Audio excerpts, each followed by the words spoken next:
नमस्कार. आज आपण अतिशय साधी सोपी आणि अगदी आपण नेहमी करतो अशी ही शिमला मिरचीची भाजी आज आपण पाहणार आहोत. तर त्यासाठी इथं मी कढई घेतलेली आहे आणि याच कढईमध्ये आपण सुरुवातीला चटणी जी होती कोशिंबीर त्याला फोडणी दिलेली असल्यामुळे ही कढई आपल्याला अशी दिसत आहे. त्या कढईमध्ये आपण तेल ओतून घेतलेलं आहे आणि त्यानंतर मोहरी, जिरं आणि त्याचसोबत आपण आता हिंग घालणार आहोत.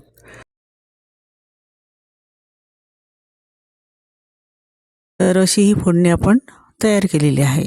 त्यानंतर 2 कांदे यामध्ये बारीक कापून आपण घातलेले आहे आणि कांदे जे आहे तर ते आता आपण परतून घेणार आहोत.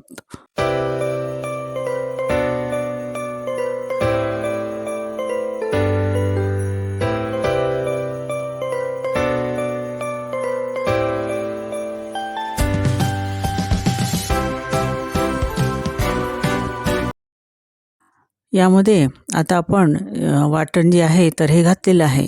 या वाटणामध्ये हिरवी मिरची आहे, अद्रक आहे आणि त्याचसोबत थोडे जी लसणाची हिरवी पात असते तर ही सुद्धा आहे आणि कोथिंबीर आहे. तर याचं आपण वाटण करून घेतलेलं आहे आणि 1-1.5 चमचा हे वाटण आपण यामध्ये घातलेलं आहे आणि ते परतवल्यानंतर आता आपण जे कोरडे मसाले आहेत तर ते यामध्ये घालून घेणार आहोत.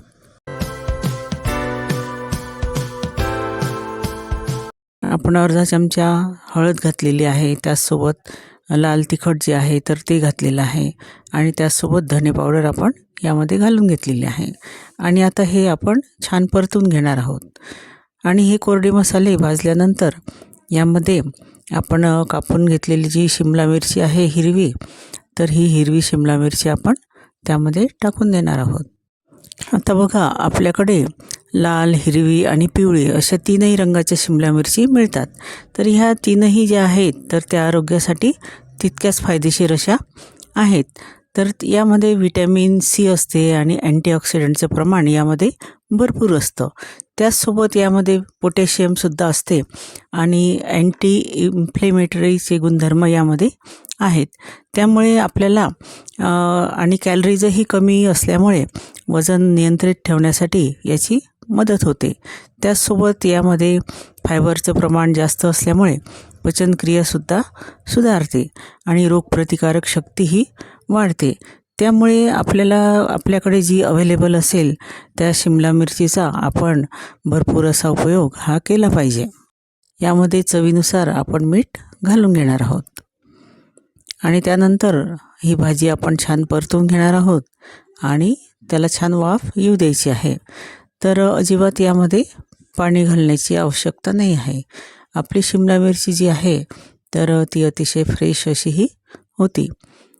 तर पाणी न टाकताच आपल्याला छान याची वाफ काढून घ्यायची आहे आणि त्यानंतर 1 ते 2 वेळा आपल्याला चेक करायचं आहे की आपली शिमला मिरची शिजली की नाही शिजली. अगदी खूप गाळ पण याला करायचं नाही आहे.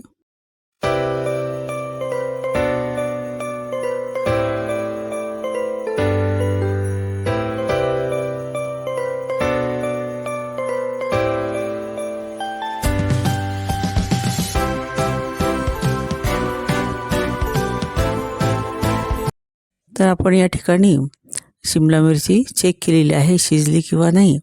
तर आपली शिमला मिरची ही शिजलेली आहे आणि खूप अशी गाळ त्याचे झालेले नाही आहे. तर आपल्याला यामध्ये शेंगदाणा पावडर किंवा शेंगदाण्याचं कूट आपण करून घेतलेलं आहे. तर ते सुरुवातीला 2-3 चमचे आपण घालून घ्यायचं आहे आणि ते कालवल्यानंतर आपल्याला अजून वाटलं तर एखादा चमचा आपण त्यामध्ये शेंगदाण्याची पावडर किंवा शेंगदाणा कूट हे घालून घ्यायचं आहे. आपण पाणी न घालतासुद्धा पहा किती मऊ आणि लुसलुशीत अशी ही भाजी तयार झालेली आहे. कुठेही आपण अगदी चमच्यावर पाण्याचा सुद्धा यामध्ये वापर केलेला नाही आहे. आता शेंगदाणा टाकल्यानंतर आपल्याला थोडीशी एक वाफ आपल्याला काढून घ्यायची आहे की आपली भाजी ही तयार आहे. आणि ही भाजी आपण आता कोथिंबीर घालून सर्व करणार आहोत. तर चवीला अतिशय उत्कृष्ट अशी ही भाजी लागते. तर अशी साधी सोपी माझी ही रेसिपी तुम्हाला आवडली असेल तर रेसिपीला लाईक करा, शेअर करा आणि कमेंट करायला विसरू नका. त्याचसोबत माझ्या चॅनलला सबस्क्राईब करा आणि बेल आयकनचं बटन नक्की दाबा. धन्यवाद.